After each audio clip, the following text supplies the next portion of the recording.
Assalamualaikum warahmatullahi wabarakatuh.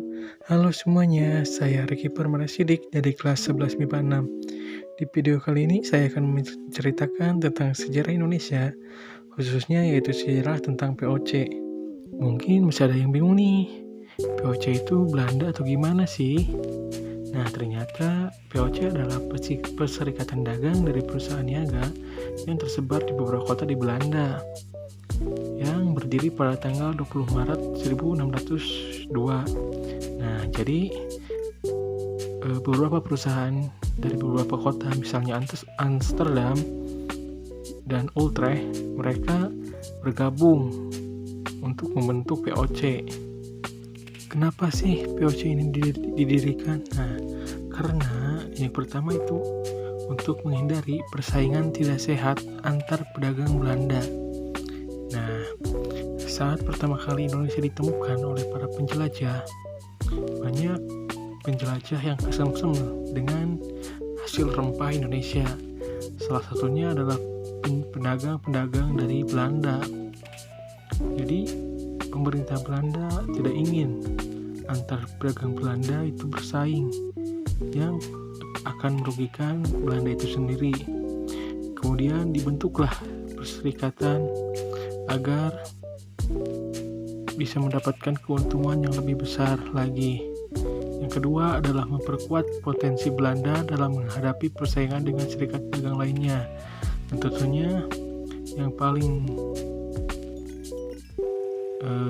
kita ketahui yaitu serikat agar bisa menghadapi persaingan serikat dagang dari Inggris, yaitu East India Company. Jadi POC dibuat untuk memenangkan persaingan itu.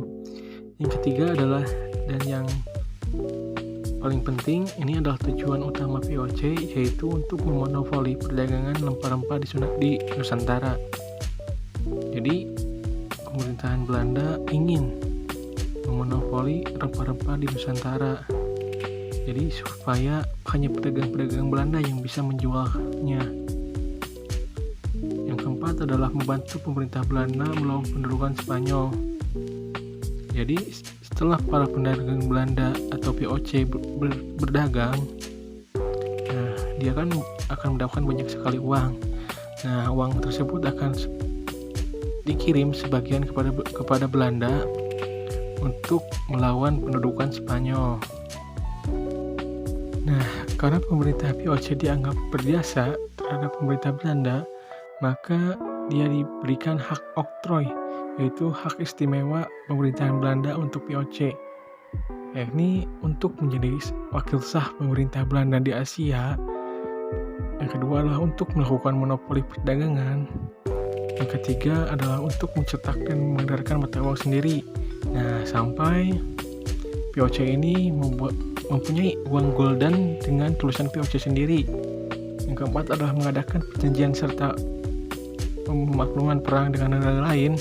Nah, gini, misalnya di Indonesia ini atau di Nusantara ini masih ada pendudukan Inggris. Nah, POC itu berhak untuk menyatakan perang terhadap Inggris. Yang kelima adalah menjalankan kekuasaan dan kehakiman. Yang keenam adalah memungut pajak. Nah, ini yang akan memberikan rakyat Indonesia nantinya. 7 adalah memiliki angkatan perang sendiri. Yang ke-8 adalah menjalankan pemerintahannya sendiri. Nah, untuk melakukan itu semua, mereka bahkan sampai melakukan kekerasan. Para masyarakat yang tidak setuju dengan POC, mereka ditekan sedemikian rupa, mereka dihajar habis-habisan, bahkan para pemuka-pemukanya diasingkan ke negara lain. Nah, yang kedua adalah dengan cara politik divide et impera atau pecah belah ataupun adu domba. Nah, pada waktu itu Indonesia belum bersatu seperti sekarang. Indonesia masih terbagi menjadi beberapa kerajaan atau kesultanan. Nah, di saat ada 2 kerajaan yang sedang mengalami masalah, Belanda kemudian masuk di salah satu pihak dan membantu pihak tersebut. Kemudian Belanda meminta imbalan dengan cara memberikan hak-hak kerajaan tersebut kepada pemerintahan Belanda atau VOC. Hebatnya, dalam 5 tahun VOC memiliki 15 armada dengan 65 kapal. VOC pada tahun 1602 sampai 1779 mengalami beberapa pergantian kepemimpinan dan kebijakan, yakni ada sekitar 32 gubernur dan banyak juga pergantian kebijakan. Tapi ada beberapa kebijakan yang terus dilakukan, yang salah satunya adalah penarikan pajak. Penarikan pajak ini dibagi menjadi 2, yaitu kontingenten dan Verfi Differenti. Kontingenten adalah pajak wajib hasil bumi. Jadi masyarakat harus wajib store terhadap VOC. Sedangkan Differenti adalah mewajibkan penjualan terhadap VOC dengan harga terserah VOC yang pastinya sangat-sangat murah. Nah, yang kedua adalah menyingkirkan pedagang dari negara lain. Jadi mereka berusaha sekeras mungkin agar pedagang dari Tionghoa, dari Arab, dari Inggris, dari Portugis, Spanyol, itu semua pergi dari Indonesia. Ketiga adalah menentukan luas areal dan jenis rempah yang ditanam. Nah, kebijakan ini terjadi atau contohnya dilakukan di Maluku ketika masyarakat Maluku dipaksa untuk menanam tanaman cengkeh dan pala. Luas areal tanaman itu VOC menentukan kalau misalnya ada kelebihan dari luas areal, maka VOC akan melakukan ekstripasi atau penebangan kelebihan jumlah tanaman.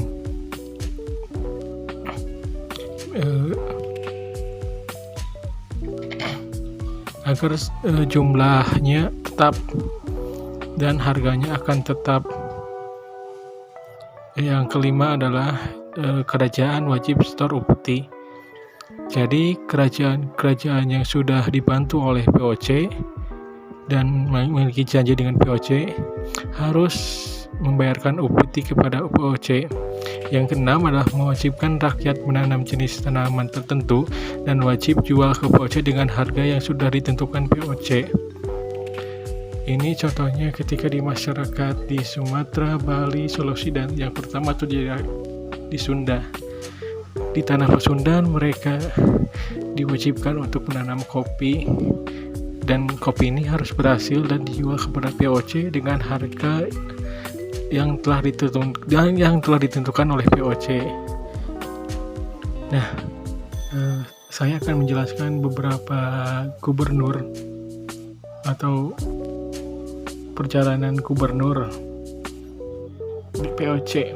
Saya akan membahas 2 yang terkenal. Yang pertama adalah Mr. Peter Booth. Pak Peter ini dia pertama kali datang ke Indonesia dan pertama kali merintis VOC. Dia bertugas membangun markas besar di Ambon. Kan tugas utamanya adalah untuk memonopoli perdagangan. Tapi kan VOC saat itu masih awal, jadi mau tidak mau harus merintis dari awal untuk membangun markas besar. Dia membangun markas besar di Ambon. Yang kedua adalah membuat perjanjian dagang dengan Maluku untuk menguasai rempah-rempah itu. Ketiga adalah melakukan Pulau Timur.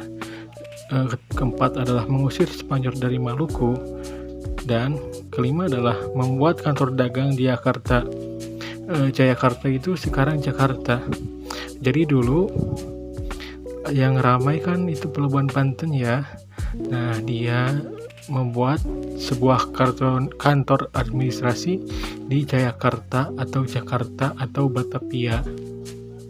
Namanya adalah Nassau, Swiss. Nanti Peter Booth ini setelah digantikan oleh beberapa jenderal setelahnya, ternyata masih belum bisa memonopoli dagang. Akhirnya ditulislah Jan Peter Jun Kun atau CP Kun. Nah, dia inilah yang nantinya menjadi pencetus beberapa kebijakan yang menyiksa masyarakat Indonesia atau Nusantara. Awalnya markas besar di Ambon ini dipindahkan ke Jakarta. Dari situ kan tadi di Jakarta kan udah Nassau Swiss. Nah, Nassau ini di sampingnya dibuat Mauritius Swiss. Nah, jadi bangunan yang sama kemudian dibuat benteng dengan benteng yang besar. Di antara dua bangunan itu dibangun penghubung, terus ada meriam-meriam. Akhirnya karena di pusat kota, akhirnya bisa menghanguskan Jakarta. Jadi Jakarta bumi hanguskan, kemudian diganti namanya dengan Batavia. Dengan demikian para pedagang-pedagang lain yang ada di Jakarta terdesak dan pindah ke Banten. Selain itu, Jan Peter Kun pun memonopoli pala dan cengkeh di Maluku. Kebijakan besar ini diambil oleh Jan Peter Kun.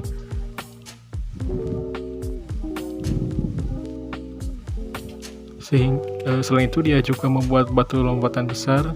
Akhirnya bisa sedikit-sedikit memonopoli perdagangan di Indonesia. Nah, ini adalah perlawanan masyarakat Indonesia. Yang pertama adalah perlawanan Kesultanan Mataram ke Batavia pada tahun 1628 sampai 1629. Jadi Sultan Agung di Mataram sudah berpriasat bahwa VOC ini gak benar dan sepertinya akan menguasai Pulau Jawa. Padahal Kesultanan Mataram ini kan ingin melebarkan sayapnya, sehingga mereka menyerang ke Batavia, ke Jakarta gitu ya, sebanyak 2 kali pada tahun 1628 dan 1629. Kemudian perlawanan kedua dilakukan oleh Kesultanan Makassar yang dipimpin oleh Sultan Hasanuddin tahun 1666 sampai 1669. Nanti hasil akhirnya dari penyerangan itu adalah Perjanjian Bongaya. Akhirnya tahun 1799, tepatnya 31 Desember tahun 1799, VOC ini nantinya akan bubar. Nah, kenapa bisa bubar? Ada 2 faktor ya. Yang pertama adalah faktor internal dan eksternal. Mari kita bahas dari faktor internal dulu. Yang pertama adalah korupsi. Mengerikan sekali ya. Jadi korupsi di VOC ini tidak hanya dilakukan oleh Gubernur Jalan Pusat, tapi mengakar sampai ranting-ranting gitu ya. Mereka tidak hanya masalah pemotongan setoran ke VOC-nya, kemudian mereka juga minta tambahan upeti untuk pribadi. Mereka juga menarik suap. Jadi banyak orang-orang yang Belanda yang ingin kerja di VOC karena VOC itu kaya ya. Tapi ketika mereka masuk situ, mereka harus memberikan uang kepada sang penerima suap itu. Akhirnya yang membuat VOC ini bangkrut karena korupsi. Kedua adalah pegawainya ikut dagang untuk pribadi. Jadi bukan hanya pegawai biasa, bahkan jenderal pun ikut dagang untuk diri sendiri dan uangnya tidak masuk ke VOC. terus ada praktik perdagangan gelap. Setelah itu ada pembengkakan anggaran pegawai. Jadi pegawainya itu makin banyak, tapi pendapatan atau pemasukan POC itu di bawah anggaran pegawai, jadinya tidak sesuai antara penghasilan dan pengeluaran. Nah, yang paling utama adalah banyak hutang untuk biaya perang. Nah, karena POC ini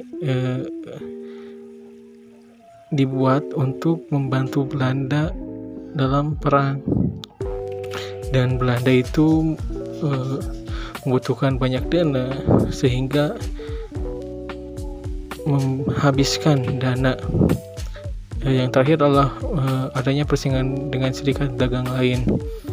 Jadi beberapa pesaingnya, salah satunya adalah East Indian Company dari Inggris, itu membuat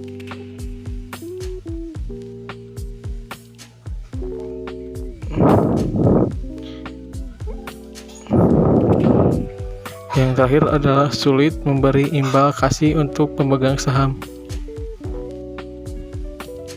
karena pendapatannya sedikit dan banyak dikorupsi dan ditambah banyak hutang. Akhirnya POC ini kelimpungan. Nah, faktor eksternal apa? Di Belanda dikuasai oleh Prancis, dan yaitu Napoleon Bonaparte dari Prancis. Negara-negara di Eropa itu mayoritas monarki atau kerajaan. Nah, si Napoleon Bonaparte dari Prancis ini ingin menyebarluaskan cita-cita revolusi Prancis, yaitu untuk menganut sistem pemerintahan yang lebih setara gitu. Jadi untuk membangun kesetaraan dan kebebasan, akhirnya Belanda ditaklukkan oleh Prancis sehingga munculnya Republik Baltab. Kemudian Raja Belanda William V digulingkan oleh rakyat Republik Baltab. Jadi akhirnya Raja William V ini mengungsi ke Inggris. Kemudian Republik Belanda yang di bawah sebagai bawahan Prancis ini akhirnya membubarkan POC. Karena apa? Karena POC ini dianggap tidak sesuai dengan prinsip yang mereka pegang. Nah, dengan demikian POC yang melemah secara internal dan eksternal akhirnya bubar pada tanggal 31 Desember 1799. Nah, demikian penjelasan saya Ricky Permanasidik tentang POC. Terima kasih, selamat belajar. Wassalamualaikum warahmatullahi wabarakatuh.